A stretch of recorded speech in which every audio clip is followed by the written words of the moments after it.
Before this episode officially begins, I want to let you all know this was such a rare moment in the Ivory Tower Boiler Room where we weren't officially recording, even though the record button was on. And I got into this over 30-minute conversation with Ronnie Jr. from Randomly Ronnie Jr. And I said, Ronnie, I need to release this to the public. So thank you, Ronnie, for agreeing to allow our hot takes on the Real Housewives franchise, our opinions about the Vanity Fair article. If you haven't seen Bethany Frankel, Ebony K. Williams, Leah McSweeney, Jill Zarin's mentioned, Brandy Glanville's mentioned, all were part of this Vanity Fair expose to discuss the toxicity in the Real Housewives universe and Andy Cohen's involvement. So I get his opinion on that. We talk about BravoCon, which just happened in Las Vegas. So if you are a Bravo or a Real Housewives addict, this is an episode for you. And if you're not, hopefully I convince you to start watching The Real Housewives. I convinced my parents to watch the new Real Housewives of New York season, so anything is possible. Okay, so when we jump into this episode, I've been talking with Ronnie for a little, so you're just going to hear us talk about his channel and him being on Watch What Happens Live with Andy Cohen. So you can find Randomly Ronnie Jr. on his YouTube channel. He has a Patreon, so you could just go to Randomly Ronnie Jr. on Patreon. And here is our conversation. And all of this was before we even discussed Queer as Folk. So you will see him soon on the Queer as Folk rewatch show. But for now, here's my epic Real Housewives episode with Randomly Ronnie Jr. Oh, and you have a YouTube channel. Okay. YouTube channel, and then I've worked in radio since 2002, so very long time. Yeah. Oh, good. Okay. Yeah. Well, I have to subscribe to your YouTube channel. Oh, great. It's very much still in the pop culture like Housewives space, but there's going to be a couple changes down the road, or additions, I should say. Oh, good. Okay. Because in this business, we got to do a trillion things. Yeah, and I see. Okay, you were on Watch What Happens Live. Yeah. Ironically, twice this summer. Well, see, I kind of know the behind the scenes of how that happens. Oh, like, I think that people think they're asking random questions, but I know that they have to filter the questions you ask.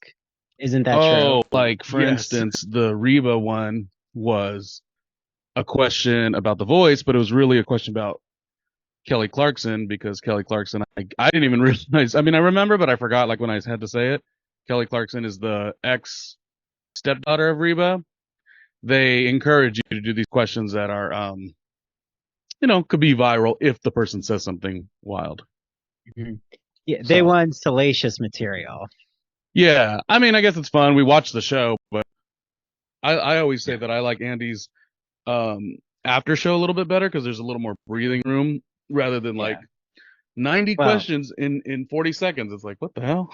Yeah, well, this is my pet peeve with Andy, which is off the record, but is I feel like when he's on Sirius, he's a nuanced person, like he's an intellectual individual, but when he does this shtick on Watch What Happens Live, it makes him look like a crazed substance abuse user. But no, that's actually very interesting. I've been up and down. Like when he first came on the scene, he was such a light just because of, he was open. It was a fun show. Then he got to a moment where he kind of, I never liked this, not to go off topic here. I never liked how he overly was dismissive, like of, let's say an Orange County housewife, this is her life. And he'd be very like, oh, well, we let people come and go.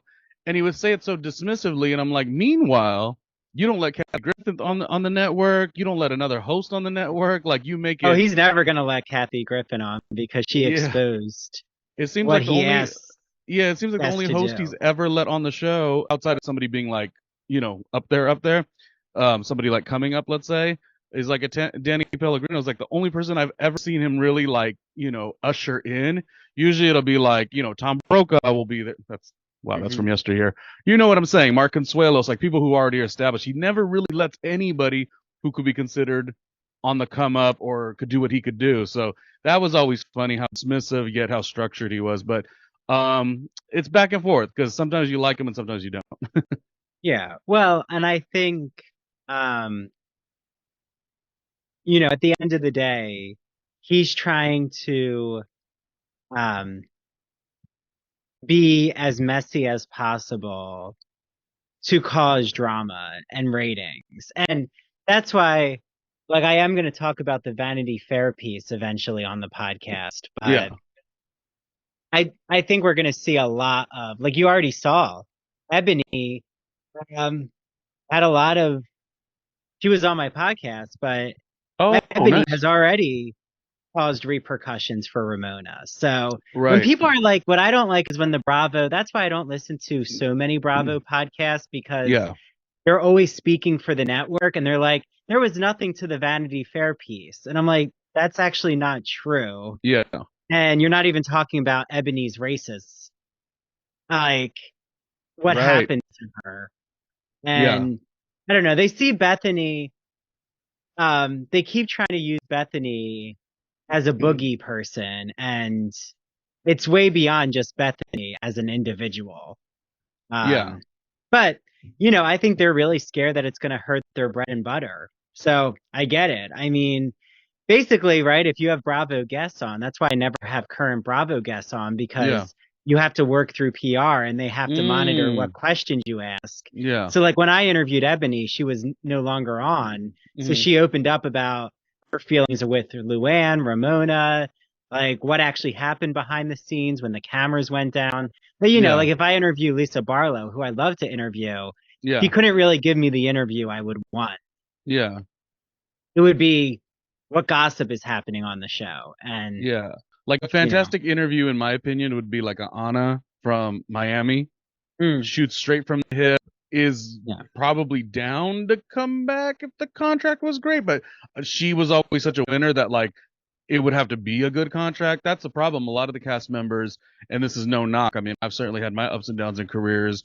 And when you don't have a lot going on, you have to take on a contract and a situation that's less favorable.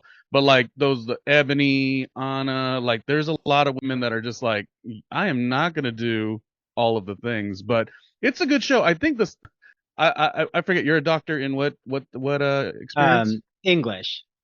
Well, so anyways, I don't know the thought process behind. You would think if Andy is so structured and it shows such a win, he would take more freedoms to try things. He's doing the quick clickbait type stuff, which is so valuable and necessary. But I don't know. I always say it like this: the stuff that I do, and if I ever have to compromise, which I very rarely do, which is why my channel sucks. But we almost have 1,000 pieces of content. But the point is, I always say my direction is behind the music, true Hollywood story, James Lipton's show, like those types of things. If I could get that heavy fan base, so it always shocks me, and I understand money and the network are behind things, but when you're that up there, like Andy is, it almost seems like you'd want to take a little bit more like, let's create wonderful talk show moments, not gotcha moments. It's just, that would be my only thing. Like, doesn't he want to do that? Yeah. Well, I think that he has his hand in too many projects, in my opinion, and you can even tell he's disinterested when it comes to Watch What Happens Live. It's almost like an obligation, I feel, where, you know, if he really just wants to be on Sirius or, you know, have his own voice, maybe allowing someone else to take that spot, like someone who is up and coming or someone who's in the, even I think if they had rotating hosts of Watch What Happens Live, like I would even love if the Housewives hosted Watch What Happens Live. Like I don't get why they've never had like Dorinda host Watch What Happens Live, or like, you know, those who actually have radio shows. Jeff Lewis could host Watch What Happens Live. I think Andy, Ronnie, is extremely territorial and extremely nervous to share the space. Yeah. Yeah. Well, I'm agreeing with exactly what you said. What did you just say? What you just said was, he's got, oh, it almost feels like serious, and then love connection, and then aspirations with Anderson Cooper. Nothing is wrong with any of that, but you never. This probably would have been my only critique that I've ever had of him when I had that little critique, which was that it seemed like he was very, like I said, dismissive of like, oh, Alexis is no longer an OC, but like they come and go, like it is what it is. And it's like it is what it is to their careers, their lives, their livelihood, their embarrassment on TV. And him, meanwhile, he's making sure that no one even entertains the proximity of space. And that was the one moment. And I noticed it hasn't happened in a while.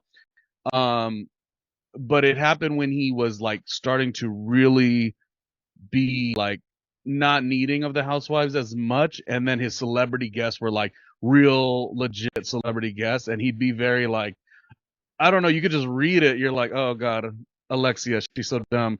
I mean, and she's not the smartest, but it's okay. Well, it's funny because housewives always get accused of social climbing, but I think Andy's the biggest social climber. Gosh. Oh Like my his gosh. friendship with Sarah gosh. Jessica Parker or Mhm.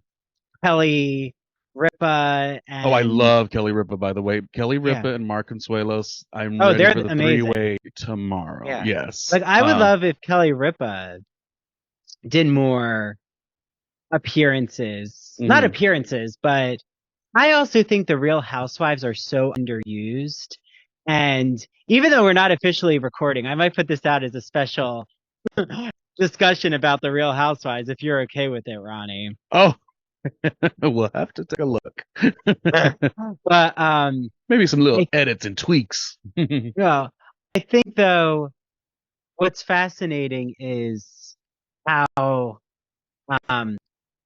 they're so underused. Like that they have so much entertainment value. Mhm. I'm always surprised Bravo never like pitches them for more appearances outside of meet and greets. Like I don't get why they're not doing more radio spots or like Yeah. Dorinda has a radio show, but like why isn't there collaborations between them? Or, why aren't they doing more like recaps of the episodes? Like that's what I liked about Two T's in a Pod, but I don't get like why they can't recap their own episode.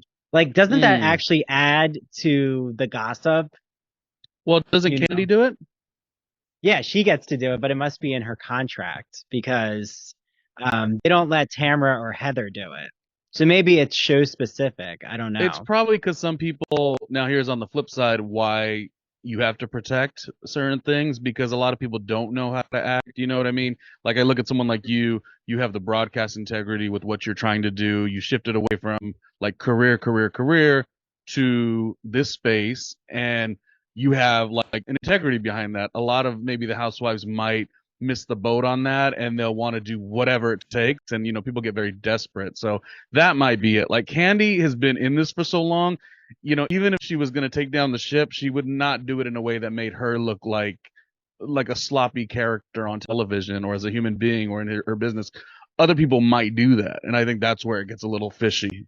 Yeah. Well, let me ask you about this, because have you read the Vanity Fair piece?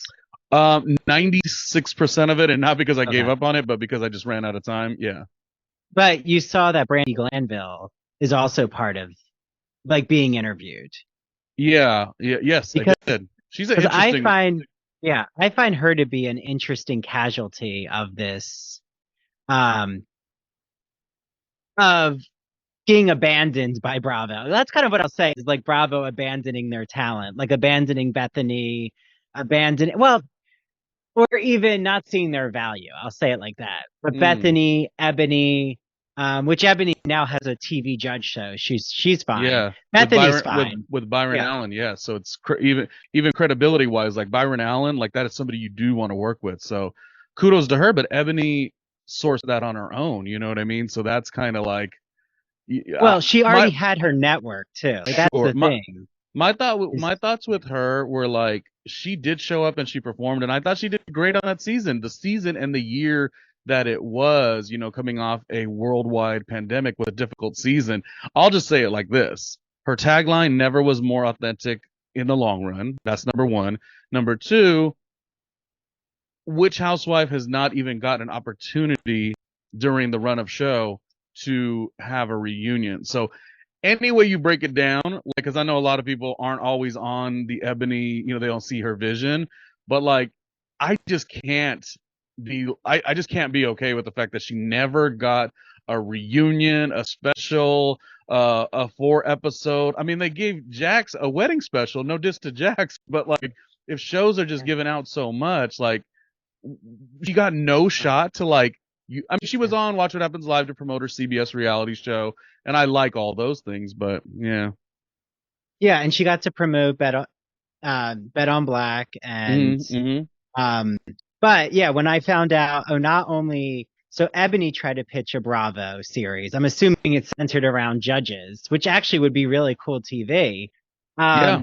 Bethenny tried to pitch at Connecticut career women or entrepreneurial type show, and that didn't, like, they wanted it to just be in the same format. And that's why I still think I really think that Brandy, Jill Zarin, Bethenny, I think they're part of, they might do something, or Raquel.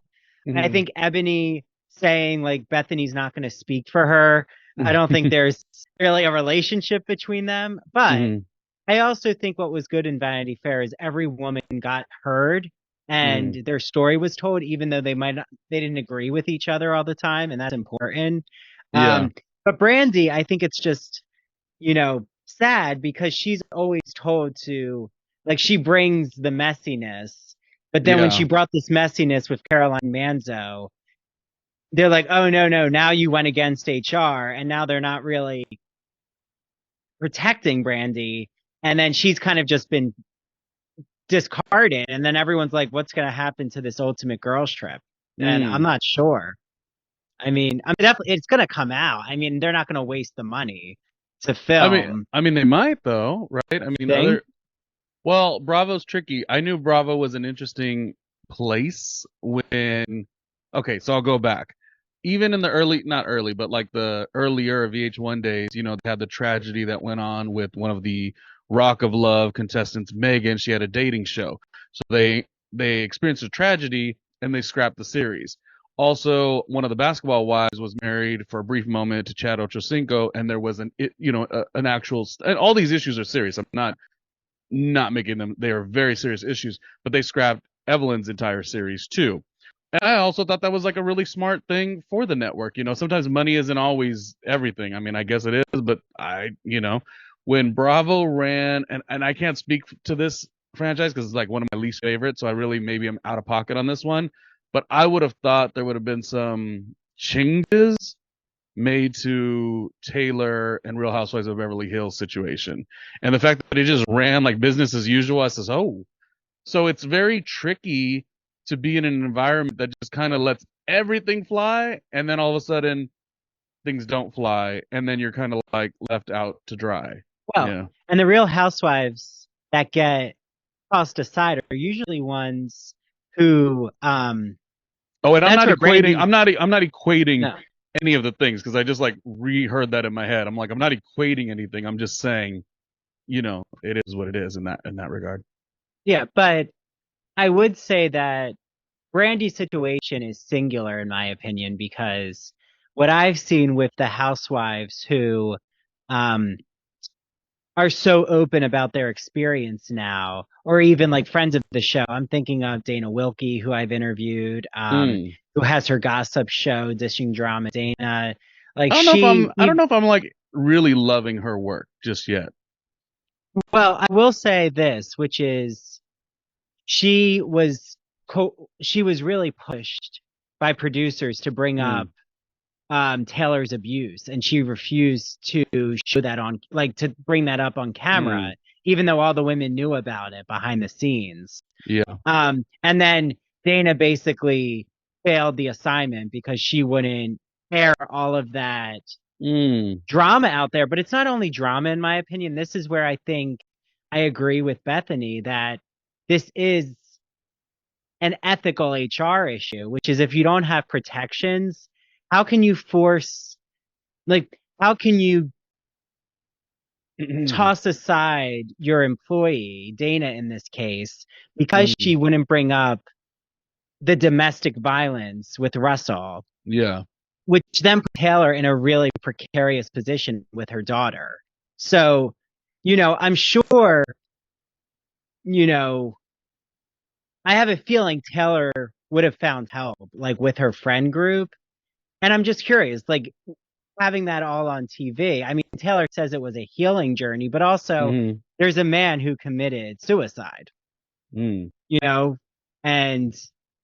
did that have to all play out on TV? I mean, yeah, that's I the had other no side of the idea coin. that Dana was asked to do that. I had no idea that was part of it. I mean, the whole medium is so tricky.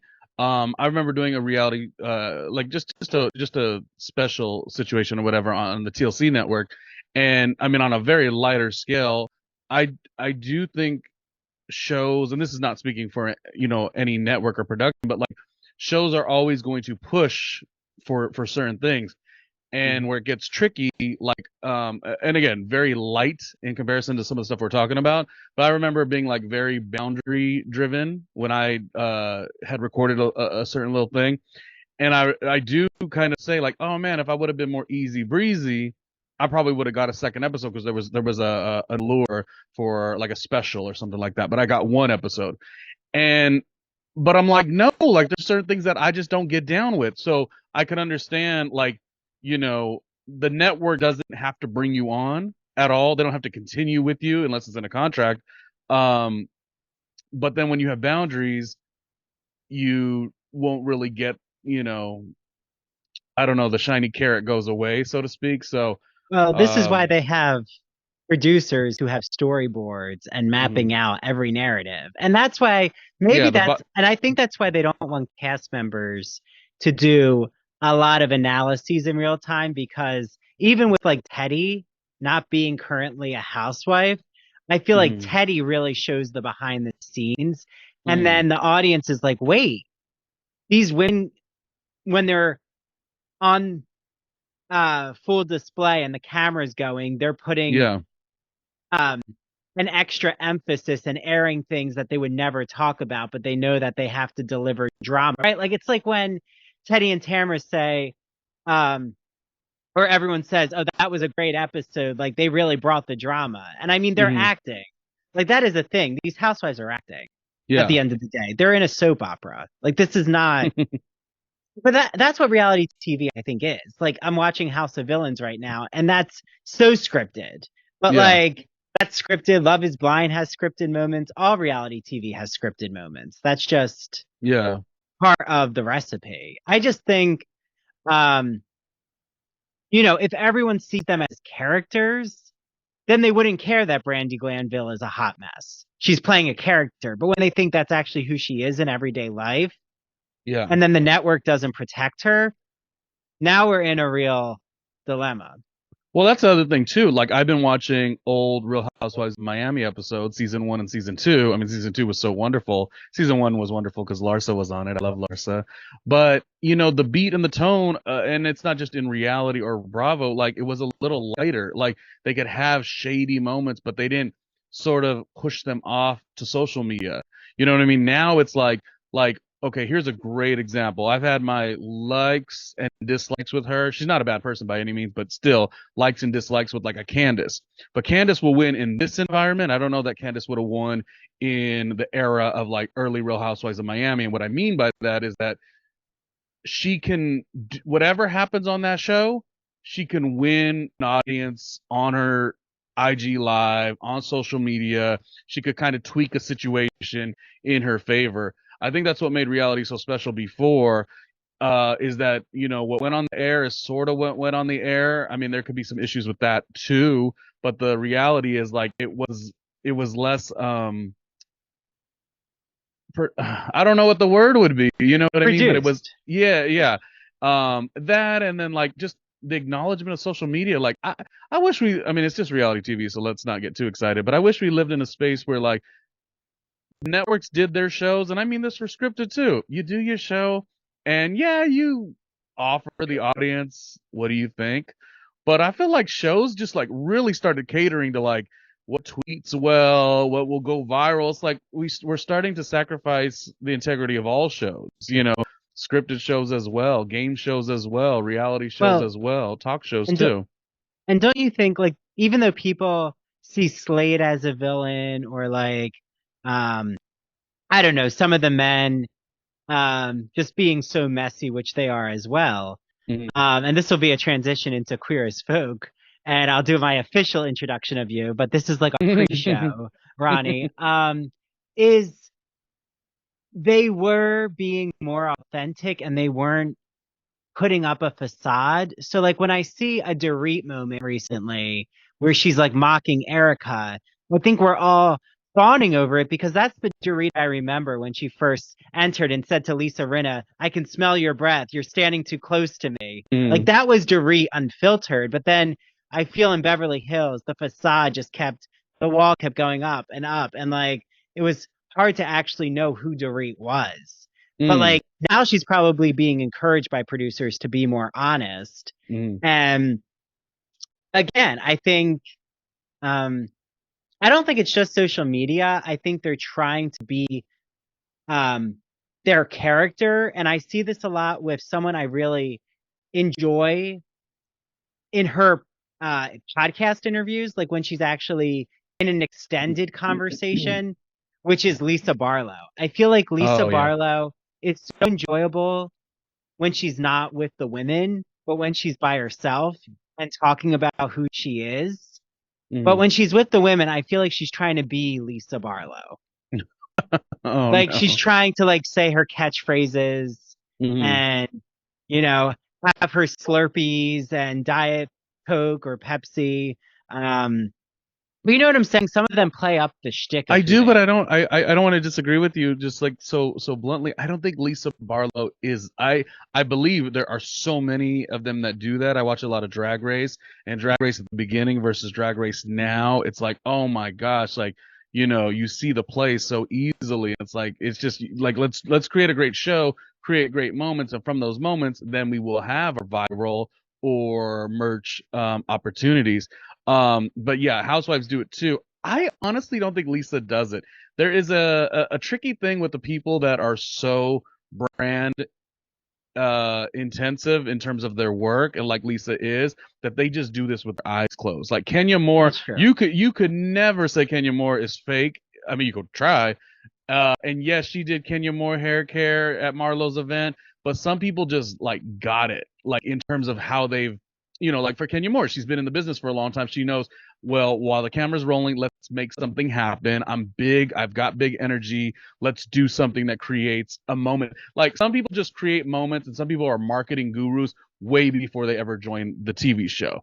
I mean, I have been in radio since 2002, so whenever cameras are on me, I mean, I just so happen to be really good at it. You know what I mean? And so the one thing that people got to understand, I think, I don't know, I would never necessarily know what reality looks like now, but like I remember doing Fuse TV in 2005, and we had a couple reality TV portions, and some of the portions were I never really got affected in a bad way, because I always showed up. I always gave so much material, so nothing never needed to be really created. The only thing that was really created was they had one of the cast members who ended up winning, but he was a friend of mine.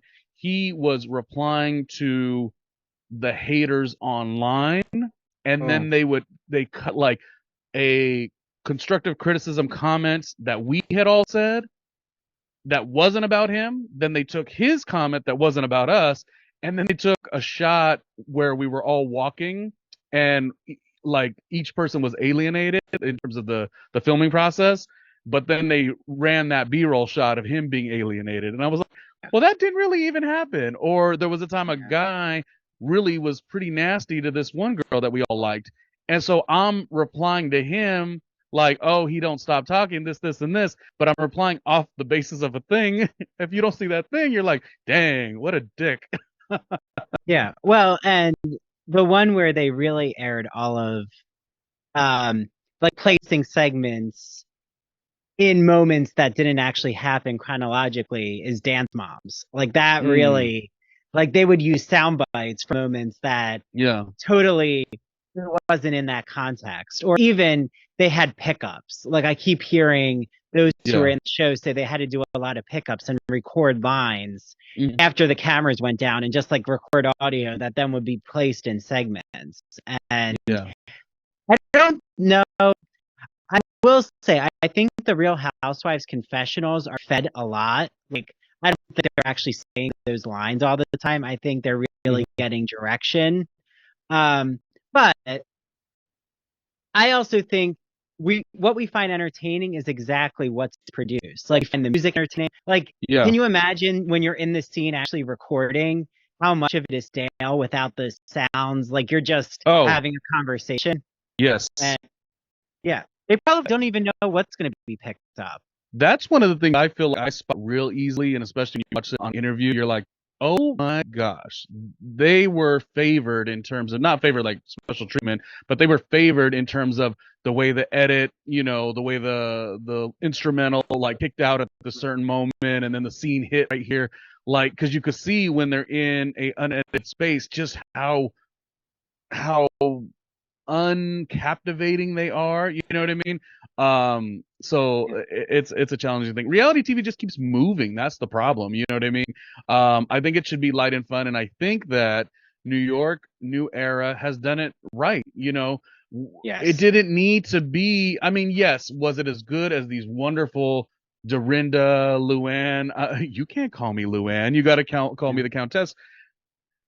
I don't know that we got there, but we got enough. And I don't think that, what I always say on my show, compelling is compelling is compelling is compelling. Like, period, point blank. The stunt casting is not necessary. I mean this with like television, film, Broadway. Stunt casting will always be, but it's not necessary.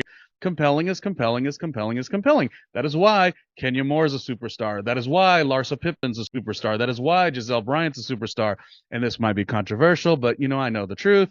Melissa Gorga is always a superstar. You just need to have interesting people. And when you don't, that's when maybe the shows go in a different direction. I mean, I don't know. What do I know, you know? No, I agree with you. I think that I would say I have certain feelings about Melissa Gorga. I mean, I like Melissa Gorga, but now I'm starting to kind of turn away from her just because show's over. I'm finding the performance a little. She's very into her image, and it is getting a little tiring. But she's in my she's in like my top 5, like for sure. Yeah, no, I mean, I feel like Melissa. I feel like she doesn't go hardcore speaking up for herself that I would like, and I think she really was riding Margaret's coattails. And I hope that this new season she gets away from Margaret's direction. Which I think there could be a chance. That's an interesting take. Yeah.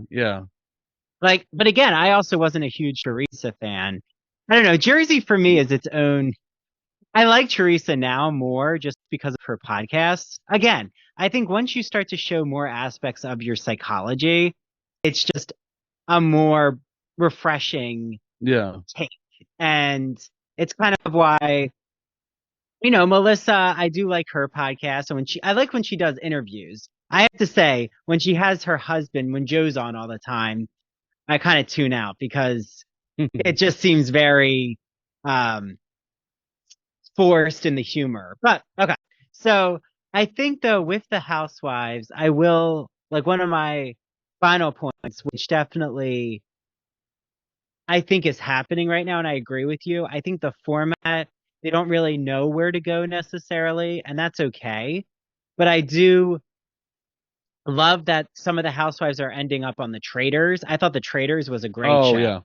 Yeah. I liked it way better than any current Housewives show. What do you think of, just since we're talking about reality, what do you think of Kyle Cook?